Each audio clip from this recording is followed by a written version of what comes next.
Atos capítulo 13. Leremos a partir do versículo de número 26. Atos capítulo 13, a partir do versículo 26. Estarei lendo, os irmãos estarão acompanhando, iremos até o versículo de número 43. Atos capítulo 13, versículo 26 ao 43, onde a palavra do Senhor fala-nos assim: Varões irmãos, filhos da geração de Abraão, e os que dentre vós temem a Deus, a vós vos é enviada a palavra desta salvação. Por não terem conhecido a este, os que habitavam em Jerusalém e os seus príncipes condenaram-no, cumprindo assim as vozes dos profetas que se leem todos os sábados. E, embora não achassem alguma causa de morte, pediram a Pilatos que ele fosse morto. E, havendo eles cumprido todas as coisas que dele estavam escritas, tirando-o do madeiro, o puseram na sepultura. Mas Deus o ressuscitou dos mortos, e ele por muitos dias foi visto pelos que subiram com ele da Galiléia a Jerusalém, e são suas testemunhas para com o povo. E nós vos anunciamos que a promessa que foi feita aos pais, Deus a cumpriu a nós, seus filhos, ressuscitando a Jesus. Como também está escrito no Salmo 2: Meu filho és tu, hoje te gerei. E que o ressuscitaria dos mortos para nunca mais tornar a corrupção. Disse-o assim: as santas e fiéis bênçãos de Davi vos darei. Pelo que também em outro salmo diz: não permitirás que o teu santo veja a corrupção. Porque na verdade, tendo Davi no seu tempo servido conforme a vontade de Deus, dormiu e foi posto junto de seus pais e viu a corrupção. Mas aquele a quem Deus ressuscitou, nenhuma corrupção viu. Seja-vos, pois, notório, varões, irmãos, que por este se vos anuncia a remissão dos pecados. E de tudo o que pela lei de Moisés não pudestes ser justificados, por ele é justificado todo aquele que crê. Vede, pois, que não venha sobre vós o que está dito nos profetas. Vede, ó desprezadores, e espantai-vos e desaparecei, porque opera uma obra em vossos dias, obra tal, que não crereis se alguém vô-la contar. E saídos os judeus da sinagoga, os gentios rogaram que no sábado seguinte lhes fossem ditas as mesmas coisas. E despedida a sinagoga, muitos dos judeus e dos prosélitos religiosos seguiram Paulo e Barnabé, os quais, falando-lhes, os exortavam a que permanecessem na graça de Deus. Vamos orar. Senhor, te agradecemos, ó Pai, ó Deus, por esse privilégio, ó Deus, que para nós é na verdade uma alegria, pois também reconhecemos isto, Pai, como resultado da Tua misericórdia, da Tua graça, ó Deus. Porque, Pai, nós somos falhos, ó Deus, como seres humanos. Ó Pai, e por vezes, ó Deus, reconhecemos que não conseguimos seguir em frente, porquanto a Tua palavra diz que sem Ti nada podemos fazer. Por essa razão, nós rogamos ao Senhor que Tu continues a dirigir-nos, ó Deus, de modo que, interpretando a Tua palavra, ó Deus, expondo-a, e cada um ouvindo-a, ó Deus, venhamos, ó Pai, a dar crédito, venhamos, ó Deus, a aplicá-la, venhamos, ó Deus, a praticá-la para a glória do Senhor. Ó Deus, que o Senhor dirija nossas mentes, nossos corações, de modo que onde quer que estejamos, ó Pai, nossas atitudes venham Te glorificar.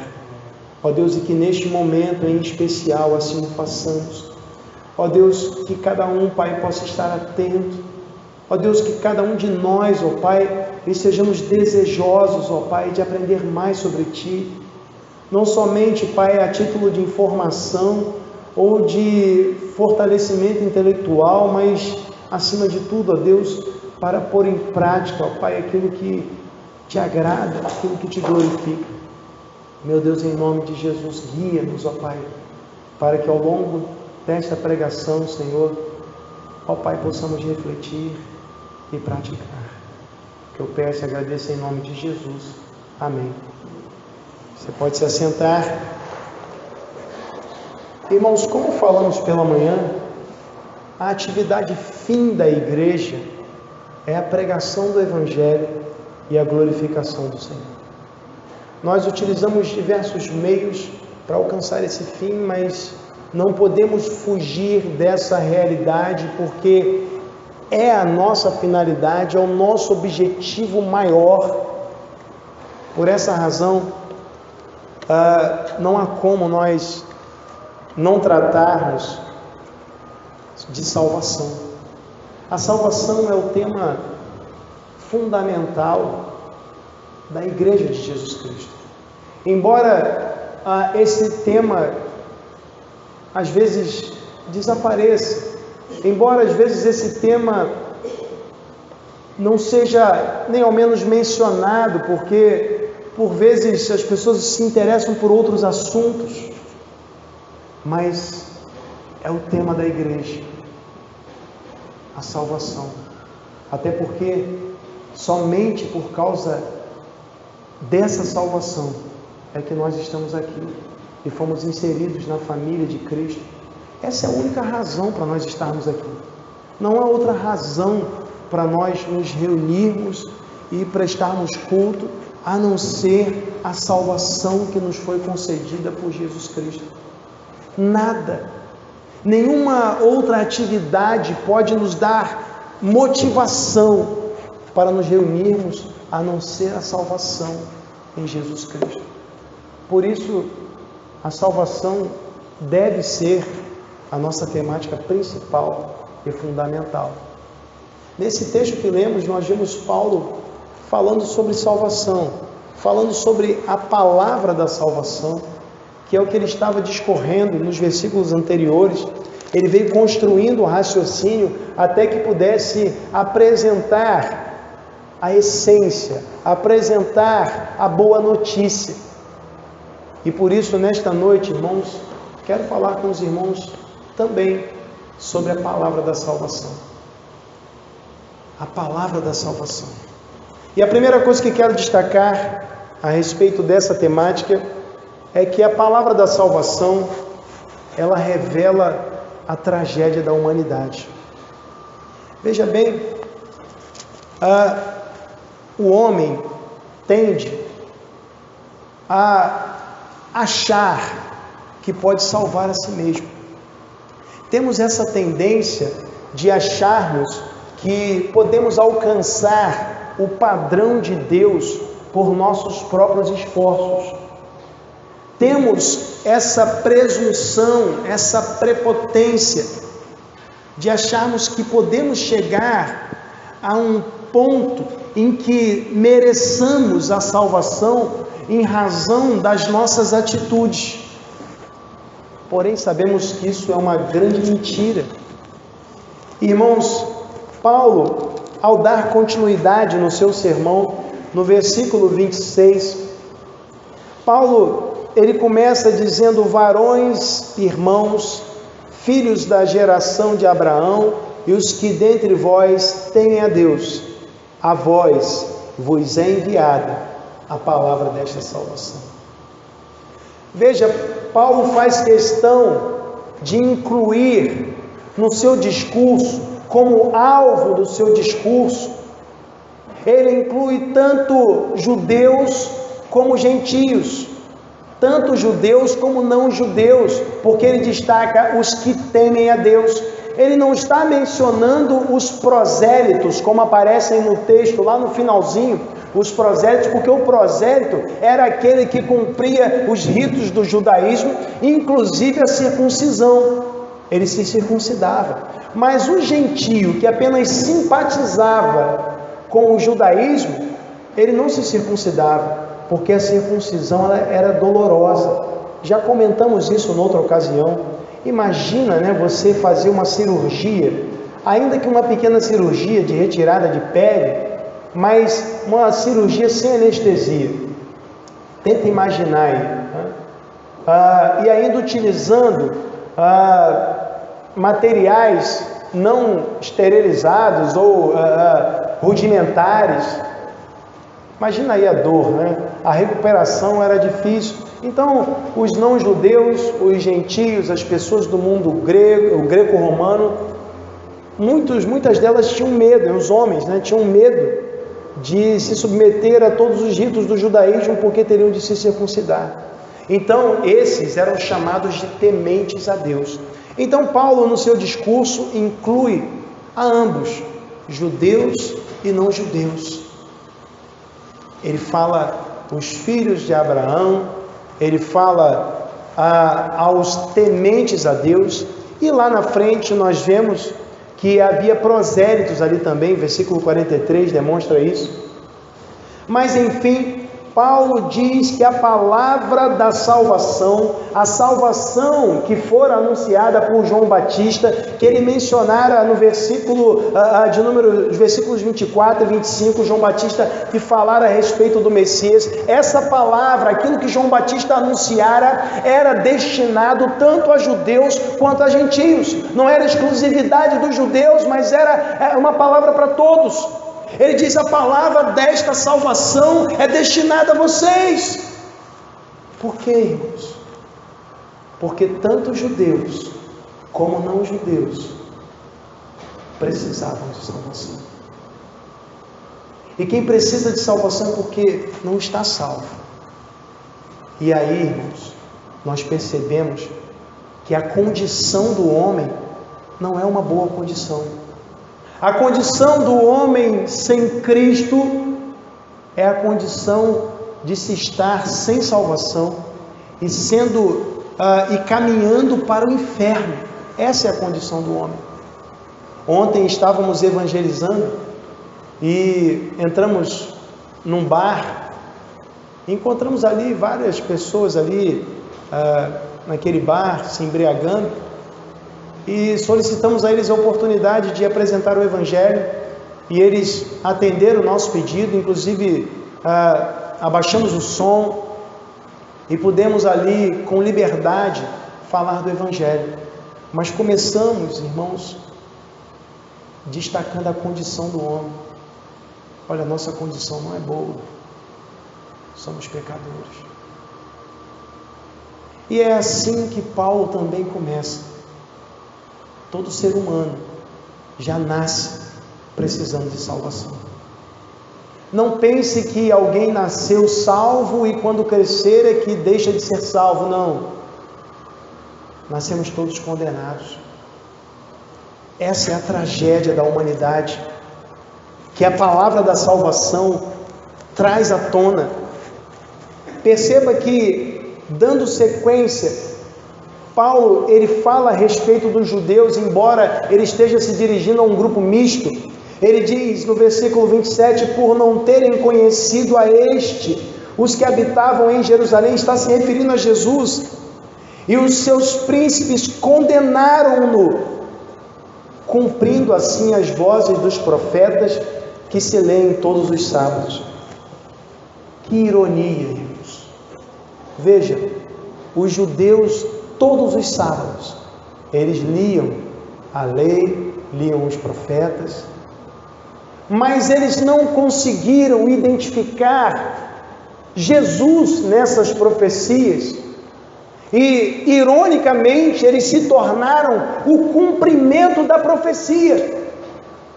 Eles rejeitaram o Messias e agora a profecia que eles negligenciaram é cumprida através deles quando eles condenam Jesus. Isso mostra a tragédia, a condição deplorável que eles se encontravam. Tendo a revelação nas suas mãos, lendo todos os sábados a lei e os profetas, foram capazes de rejeitar Jesus, foram capazes de se tornar, na verdade, a pior parte, no que tange aí a ação humana do cumprimento da profecia, porque eles foram os perseguidores, eles foram os algozes. Que tragédia! Eles não perceberam os sinais, então eles se tornaram um sinal. E aí, irmãos, nós vemos que mesmo o seu desconhecimento não os absolveu. Veja, O versículo 28 diz assim: embora não achassem alguma causa de morte, eles não tinham por que matar Jesus, não havia justificativa para se matar Jesus, mas mesmo assim eles pediram a Pilatos que ele fosse morto, versículo 28. Então, Paulo não está absolvendo os judeus em razão do seu desconhecimento. Paulo está dizendo que eles eram culpados mesmo assim. Assim como Pedro, nas suas exposições, Paulo também, ele acusa os judeus de terem condenado Jesus e o levado à morte. Isso nada tem a ver com antissemitismo, isso é a mais pura verdade. Veja, eles, os judeus, cooperaram para que isso acontecesse, mas mesmo assim, a eles é dirigida a palavra da salvação. Mesmo assim, os apóstolos foram pregar a esses homens. Os cristãos pregaram a essas pessoas. Alguns morreram por causa disso, mas eles não deixaram de pregar. Mas tudo isso destaca a condição deplorável, a tragédia da humanidade, o homem sendo capaz de rejeitar aquele que demonstrou amor, sendo capaz de matar aquele que estava para se doar. Irmãos, mas o que chama atenção nesse texto é que mesmo diante da tragédia da humanidade, Deus nunca perdeu o controle. Veja, o texto diz que quando eles condenaram Jesus, eles cumpriram as vozes dos profetas. E veja, o versículo 29 diz assim: havendo eles cumprido todas as coisas que dele estavam escritas, tirando-o do madeiro, o puseram na sepultura. Eles cumpriram.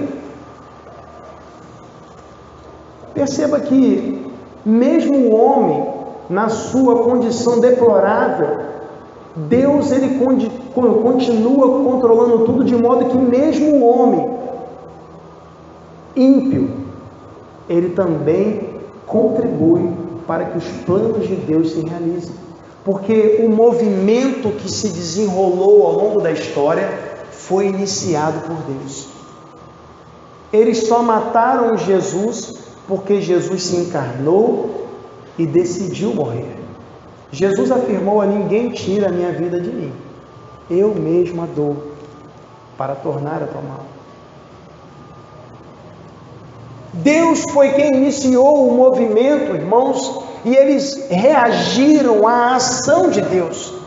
Deus foi quem criou as circunstâncias. Deus foi quem tornou tudo possível. Deus foi quem realizou todas as coisas ao longo da história. Mesmo nessa tragédia que se tornou a humanidade, Deus continuou conduzindo a história como continua a conduzir. Não importa, irmãos, o que aconteça ao longo do tempo. Não importa se as coisas pareçam muito ruins, não importa que se levantem ditadores, não importa que se levantem homens malvados que assassinem milhares. Deus nunca perdeu o controle da história. Mas também o que chama atenção, irmãos, é que esses homens, eles consideraram Jesus como um criminoso que cometera o mais hediondo dos delitos. Porque perceba que a condenação, e aqui Paulo usa a expressão madeiro, tal como Pedro noutra ocasião já usara, essa expressão faz alusão ao texto de Deuteronômio, capítulo 21, versículo 23, quando nós vemos que aquele que era pendurado no madeiro era considerado maldito. Então eles consideraram Jesus como maldito, e naquele contexto também, mesmo os romanos reconheciam que quem fosse crucificado era a pessoa que havia cometido algo terrível, hediondo. Imagina hoje, né, quando as pessoas imaginam aquelas condenações terríveis para pessoas que estupram crianças, né, pessoas pedófilas e tal, as pessoas imaginam aquelas condenações terríveis, seria mais ou menos o mesmo nível, né, os crimes hediondos, as pessoas eram crucificadas. Mas o mais impressionante aqui é que os criminosos com delitos hediondos, na verdade somos nós. E a mesma humanidade que considerou Jesus digno de uma punição dada a um crime hediondo, ela na verdade cometeu o maior dos crimes. E o maior crime do ser humano é o pecado. Não há crime maior do que o pecado. O pecado em si é o crime que ofende a santidade de Deus. Pastor, mas os outros crimes também são resultantes da condição de pecador e também são pecados? Sim, mas o pecado em si, em todas as suas manifestações, em todas as suas facetas, o pecado é um crime hediondo e nós merecemos a pior das punições. E por vezes, irmãos, nos consideramos em condições de deliberar e de determinar sentenças terríveis aos outros, quando na verdade a nossa condição não é boa. A palavra da salvação chama a atenção para isso, que não importa, irmãos, o que façamos de bom ou de ruim, isso não altera a nossa condição. Veja, ainda que os judeus eles tenham sido instrumentos também no cumprimento das profecias, eles continuavam sendo réus do juízo. A sua condição não mudou. Faça mal ou faça bem, nós continuamos na mesma condição. As nossas obras não podem nos salvar. A Bíblia diz em Efésios 2, 8 e 9 que a salvação é pela graça e é por meio da fé. Isso não vem de nós, é dom de Deus, não vem das obras para que ninguém se glorie. Essa é a nossa condição. Isso não faz com que o homem, ainda que desconheça essa condição, se torne menos responsável. Todos são responsáveis. Todos hão de responder diante de Deus. Mesmo os judeus que desconheciam, que não reconheceram Jesus, eles foram considerados culpados, porque todos pecaram e separados estão da glória de Deus. A segunda coisa que quero destacar, irmãos, é que a palavra da salvação, além de revelar a tragédia da humanidade, ela destaca a provisão graciosa de Deus. Veja que interessante, a gente seguindo aqui na leitura, a gente pode perceber, irmãos, no versículo 30, que a palavra de Deus diz assim, Paulo, ele segue dizendo, mas Deus o ressuscitou dos mortos. Veja que contraste entre o ódio humano e a graça divina. Porque a condenação de Jesus, ela não tinha um bom propósito. Havia um propósito político, havia inveja, havia uma série de elementos, uma série de delitos ali presentes. Mas a ressurreição, ela tinha um propósito. E a Bíblia fala que propósito é esse. Em Romanos 4, 25, que Jesus ressuscitou para a nossa justificação. Jesus ressuscitou para que a nossa absolvição se tornasse possível. Veja, por mais que o homem esteja nessa condição de tragédia e não faça nada para mudar isso, Deus, Ele continua estendendo a mão, Ele continua vindo e realizando, porque, irmãos, Jesus morreu porque quis, para nos salvar, mas também ressuscitou porque quis, para nos justificar, para nos fazer justos aos olhos de Deus. Então, ainda que o homem ele siga na sua rebelião, ele siga rejeitando a Cristo, Deus, Ele continua indo ao encontro do homem, providenciando redenção, providenciando, oferecendo a salvação.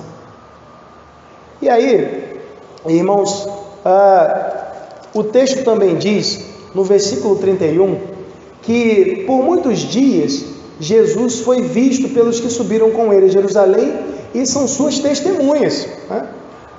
Jesus foi visto, irmãos, porque ele se mostrou. Jesus, se ele não quisesse se mostrar, não seria visto. Isso também é graça. Já a Bíblia diz, 1 Coríntios 15, versículos 5 e 6, afirmam que, além dos 12, Jesus foi visto por cerca de 500 pessoas. E ele foi visto por essas pessoas porque ele quis. Jesus quis deixar testemunhas para comunicar o Evangelho, comunicar a boa notícia. E essas testemunhas agora estavam anunciando, agora aqui no livro de Atos, estavam anunciando a toda criatura.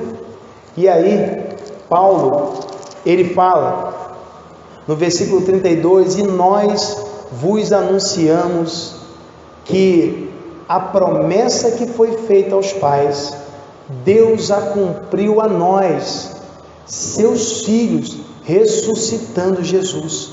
Veja, essa é a boa notícia. A promessa da vinda do Messias, ela foi cumprida. As promessas messiânicas que não podiam ser aplicadas a Davi, elas foram aplicadas efetivamente em Cristo.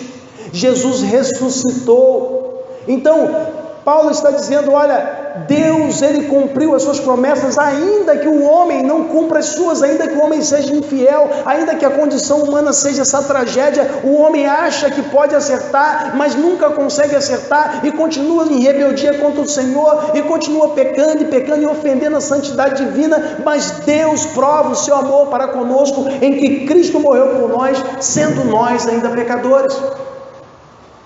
Então perceba a provisão graciosa do Senhor, perceba a graça de Deus. E aí, irmãos, seguindo na leitura, nós vemos que Paulo, ele começa a citar alguns textos bíblicos referentes ao Messias. Ele, no versículo 33, ele diz, como também está escrito no Salmo 2, meu filho és tu, hoje te gerei. Paulo usa o Salmo 2, salmo onde há claramente ali o conflito entre as nações e o Messias. Nesse salmo, o Salmo 2, versículo 7, há um momento ali da entronização, do reconhecimento do Filho, da assunção do trono. E é exatamente isso que acontece, irmãos, por ocasião da ressurreição de Cristo. Paulo está falando sobre a ressurreição. Ele está vinculando o Salmo 2, versículo 7, à ressurreição. Quando Jesus ressuscita, em Mateus 28, 18, ele diz assim, toda autoridade, todo o poder me é dado nos céus e na terra. Jesus, ele é entronizado. Jesus ascende aos céus e ele assume o seu trono, como nós vemos em Apocalipse capítulo 12. Então, Jesus reina, ele cumpriu toda a obra redentora, ele realizou tudo, e o Pai, com isso, tem as suas promessas cumpridas, e é isso que ele destaca. Irmãos, e aí é importante a gente ressaltar que foi a ressurreição de Cristo que mudou a história.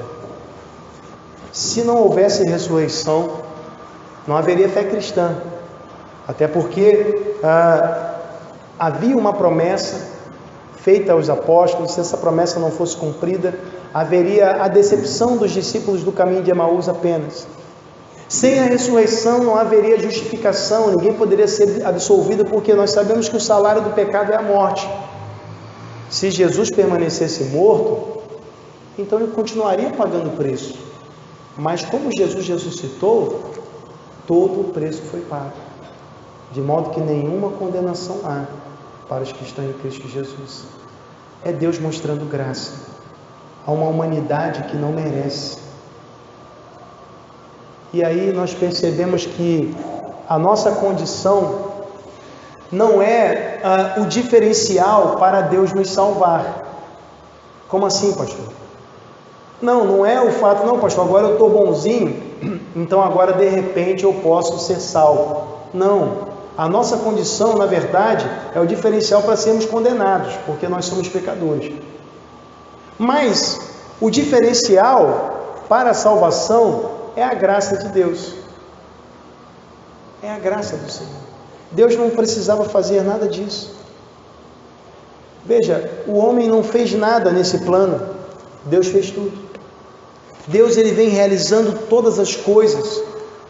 E o texto diz, no versículo 34, além de citar o Salmo 2, Paulo segue dizendo que Deus prometera que ressuscitaria Jesus dos mortos para nunca mais tornar a corrupção.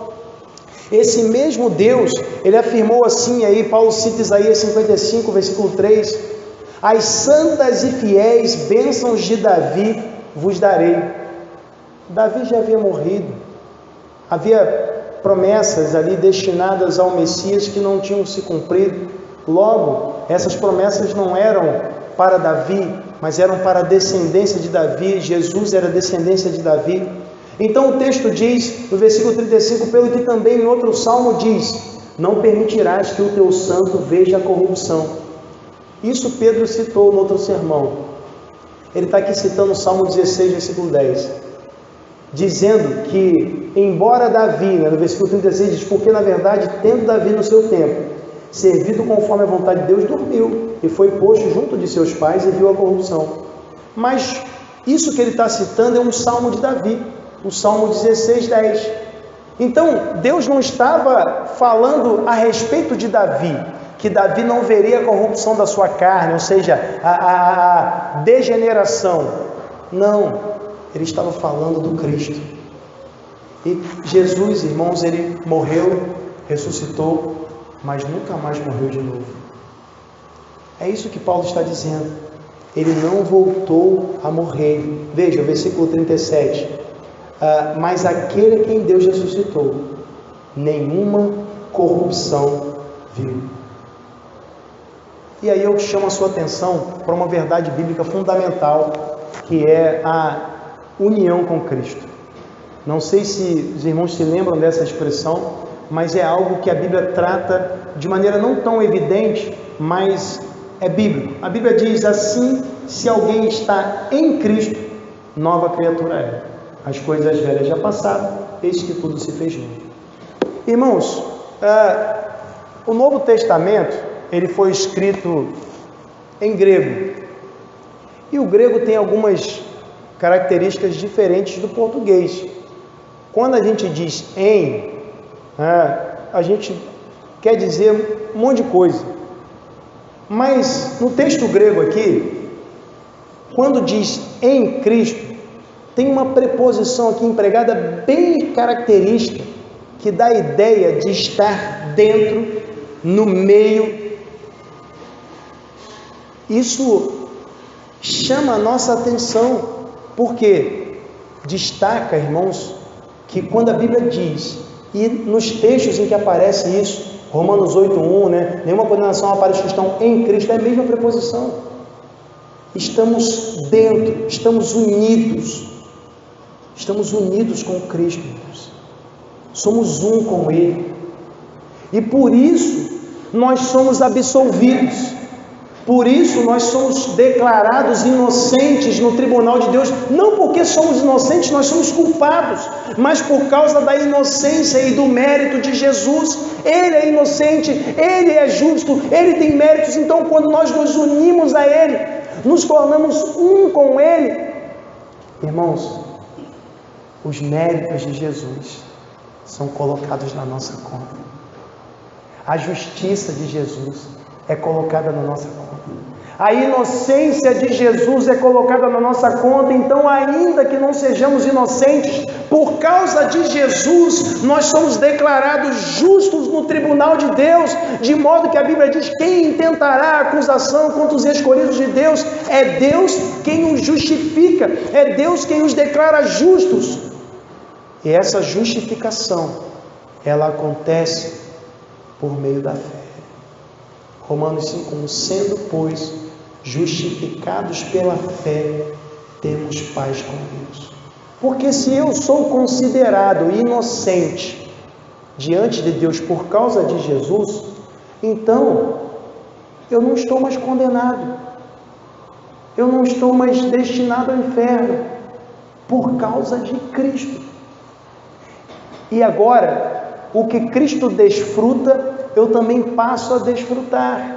Se Cristo ressuscitou para não mais morrer, nós também ressuscitaremos para não mais morrer. Nós já ressuscitamos enquanto estamos aqui, de modo que essa ressurreição acontece quando nós nos convertemos.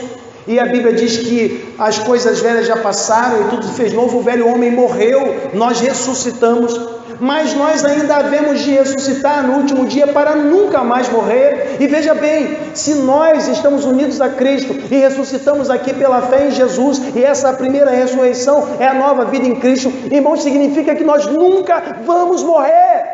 Porque se nós somos salvos em Cristo Jesus, uma vez salvo, salvo para sempre. Jesus ressuscitou para nunca mais morrer.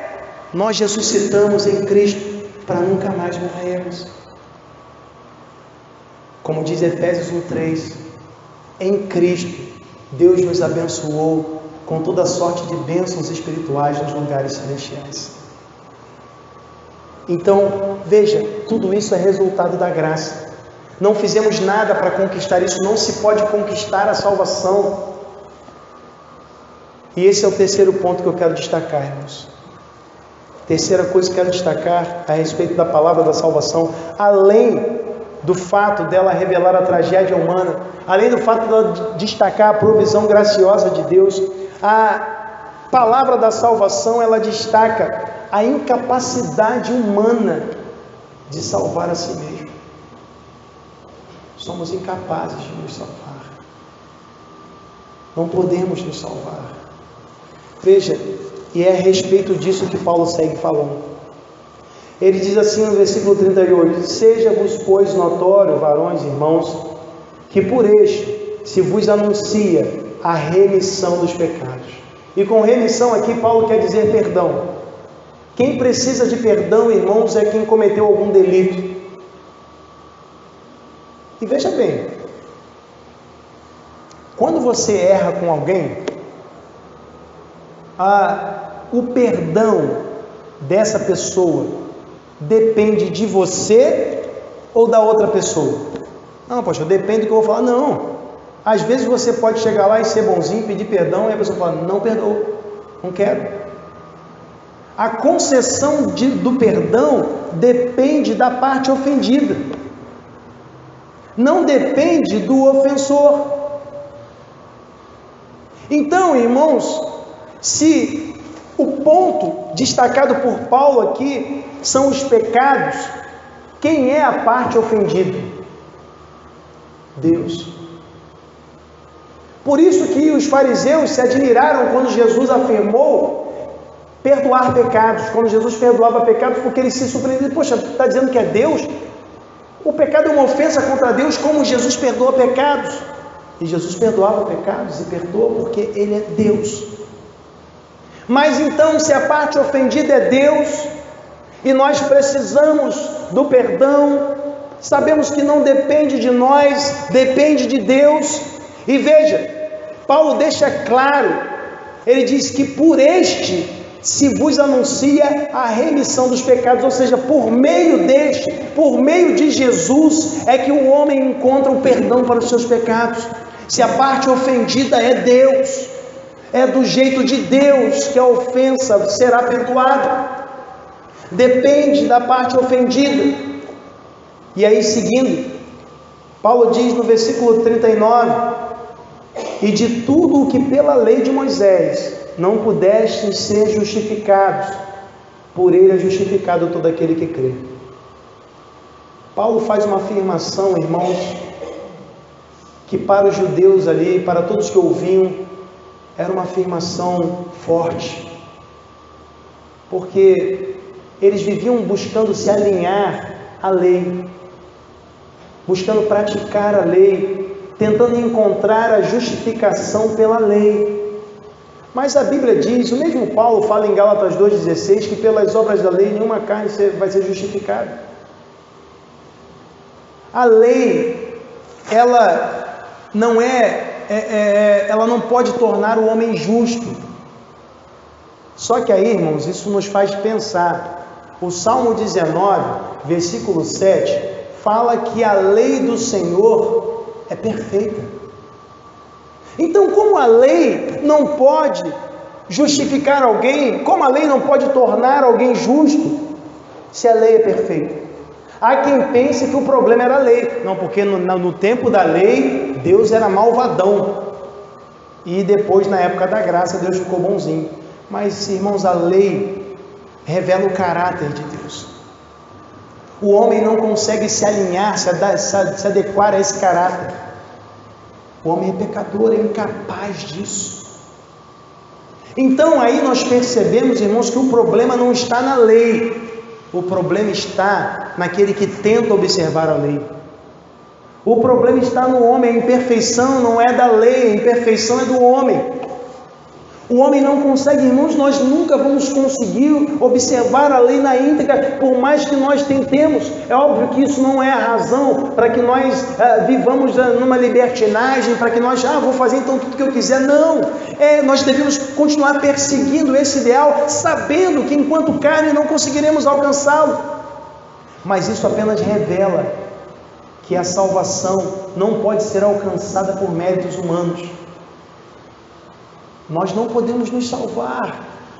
Então é um grande absurdo achar também que a salvação pode ser perdida por delitos humanos.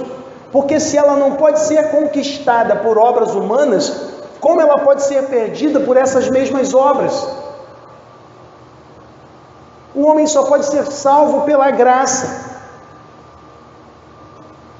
O homem é incapaz de se salvar. Veja o texto. Paulo, ele segue dizendo, após mencionar que eles não podem ser justificados pela lei, ele diz, por ele, por Jesus Cristo, é justificado todo aquele que crê. O homem só pode ser considerado inocente, só pode ser absolvido dos seus pecados por meio de Jesus Cristo. Não importa o que se faça, pastor, mas eu já fui da igreja, né? Eu já fiz e aconteci. O que importa? É necessário nascer de novo. E o novo nascimento só acontece por meio de Jesus Cristo. Só Jesus Cristo pode justificar o homem. Só Ele. Não há homem algum que possa fazer isso. Não há Pedro, não há Paulo, não há José, não há Maria. Ninguém é capaz. Todo ser humano é incapaz de salvar a si mesmo, incapaz de salvar os outros. Jesus, certa vez, pregando um sermão duro, as pessoas começaram a ir embora, as pessoas começaram a abandonar, os discípulos não queriam mais saber. Imagina só, a igreja de Jesus começou a esvaziar. Então Jesus, ao invés de se desesperar e pensar talvez em novas atividades, Jesus perguntou, vem cá, vocês não querem ir embora também? E um dos discípulos respondeu, para quem iremos nós? Ele não disse para onde. Há quem pense que é para onde iremos nós? Não, ele disse, para quem iremos nós? Quem? Porque a salvação não é geográfica, para onde iremos nós? Não. Para quem iremos nós? Porque só há uma pessoa que pode nos salvar, e essa pessoa é Jesus Cristo. Para quem? Não há outro homem, não há ninguém que possa nos salvar, só Jesus pode nos salvar, irmãos. Não há outro nome dado entre os homens pelo qual devemos ser salvos. a não ser Jesus Cristo. Os próprios apóstolos já afirmaram isso em Atos 4,12. Não há salvação fora de Jesus Cristo, é isso que Paulo está dizendo. Salvação não está em se filiar a uma igreja, em se batizar, em ter sido apresentado quando criança. Salvação não está em exercer cargos na igreja, nada disso. A salvação está em confiar a sua vida a Jesus Cristo, depositando a confiança nele, colocando as suas mãos, a sua vida nas mãos dele. De modo que Paulo diz, chamando a atenção para o juízo, ele diz: olha, vede, pois, que não venha sobre vós o que está dito nos profetas. E ele cita Abacuque 1,5: vede, ó desprezadores, espantai-vos e desaparecei, porque eu opero uma obra em vossos dias, obra tal, que não crereis, se alguém vô-la contar. Naquela ocasião Deus falara sobre o juízo que ele traria sobre os judeus na forma dos babilônios. E aqui Paulo chama a atenção para o juízo divino que está diante de todo homem que rejeita Jesus Cristo. E aí o texto diz que os judeus saíram da sinagoga, os gentios pediram que Paulo falasse mais uma vez, mas houve alguns ali que se converteram de verdade. E aí, olhando para essas duas situações, eu pergunto: qual é a sua situação? Você quer apenas ouvir mais no domingo seguinte? Olha, eu quero ouvir mais. Mas às vezes nós ficamos ouvindo e ouvindo e ouvindo, mas é necessário tomar uma atitude. Não basta apenas ouvir, é necessário se arrepender e crer no Evangelho, nessa boa notícia de que só Jesus Cristo salva. Qual é a sua situação? Você realmente se converteu, ou como os outros aqui, houve alguns que foram embora? É importante que pensemos diante da palavra da salvação, reconhecendo a tragédia da humanidade, reconhecendo a provisão graciosa de Deus, entendendo a incapacidade do homem de salvar a si mesmo. Qual é a sua situação? Qual é a sua resposta? Você quer apenas ouvir mais, ou você quer tomar uma atitude que venha realmente modificar a sua vida por meio da transformação que Deus há de operar em você? Qual é a sua postura? Qual é a sua situação? Se a sua situação é a de se render aos pés de Cristo, eu quero te convidar a tomar essa atitude e vir aqui à frente. Vamos juntos dar graças a Deus por isso. Se você quer se render aos pés de Cristo, essa é a oportunidade de você manifestar isso publicamente, de você expressar aquilo que o Senhor falou ao seu coração, de você manifestar diante de todos o que Deus operou, e assim darmos graças juntos. Se esse é o seu caso, vem aqui à frente e vamos glorificar o Todo-Poderoso juntos, reconhecendo que só Ele pode fazer isso. Se você deseja, venha, esse é o momento, e vamos juntos orar. Se não há ninguém, não vamos nos estender, mas reflita. Essa é a palavra da salvação, essa é a boa notícia, essa é a oportunidade, como lemos no Salmo 95. Hoje, se ouvirdes a voz do Espírito Santo, não endureçais o vosso coração. Porque Deus, Ele requer de nós uma atitude, arrependimento e fé. Vamos orar. Senhor, te damos graças pelo privilégio que temos de estarmos reunidos e podermos tratar daquilo que a Tua Palavra nos ensina. Muito obrigado, meu Deus. Obrigado, Pai, porque sabemos, ó Deus, a importância de nos debruçarmos, ó Pai, sobre a Escritura, nos alimentarmos, porque, ó Deus, precisamos crescer na graça e no conhecimento do Senhor Jesus. Ó Pai, que a palavra da salvação compartilhada pelo apóstolo Paulo naquela ocasião e novamente hoje, ó Deus, penetre profundamente em cada coração de maneira que aqueles que ainda não se renderam aos teus pés o façam, ó Pai, para a glória do Senhor, não esperando até a semana seguinte, mas fazendo isto hoje, reconhecendo que a tua graça nos alcançou. Ó Deus, em nome de Jesus, é o que eu peço e desde já te agradeço. Amém.